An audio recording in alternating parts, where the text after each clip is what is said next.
This is a PS2 Slim, released 21 years ago in 2004.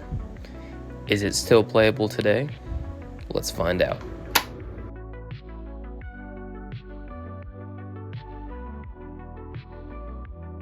Now, with this console being 21 years old, it doesn't quite work with our modern TVs. So if you don't have a TV like this, or if you don't have an adapter that goes to one of these, you kind of can't play these consoles. Now, this right here is an 8 megabyte storage drive for your PS2. This is what you store all your game data on. Nowadays, if my phone has less than 8 gigabytes of storage, it starts yelling at me, but back then, it was more than enough. This console does have a massive library. These are just some of my games.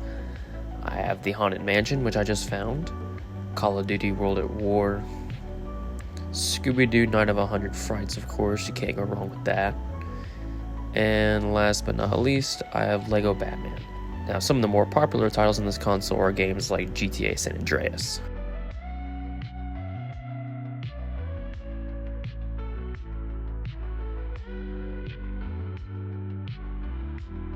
Sure, some of the graphics might be blocky, but so were my Minecraft builds back in 2013.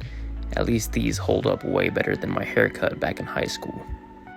Something I forgot to mention earlier was the library for this console is actually insane. It has over 4,000 titles.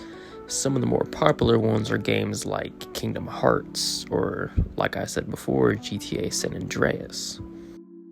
Loading screens back then were also atrocious as well. I think I was waiting here for about 30 seconds before it finally loaded. Now let's move on to some of the pros and cons. Some of the pros are it has an extensive library of over 4,000 games, so realistically you don't need another console ever. You'd never run out of games. It's a lot better than Netflix because Netflix will remove your favorite shows every 2 weeks. And another pro is that a lot of the games are relatively cheap. I pick them up at pawn shops for like $3 to $5 a piece. That is, unless you're wanting some of the more rare ones like Silent Hill.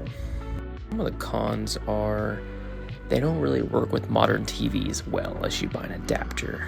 They are cheap, but I mean it can be kind of a hassle. Another con is these controllers are a lot older, so a lot of them wear out way faster than you would expect.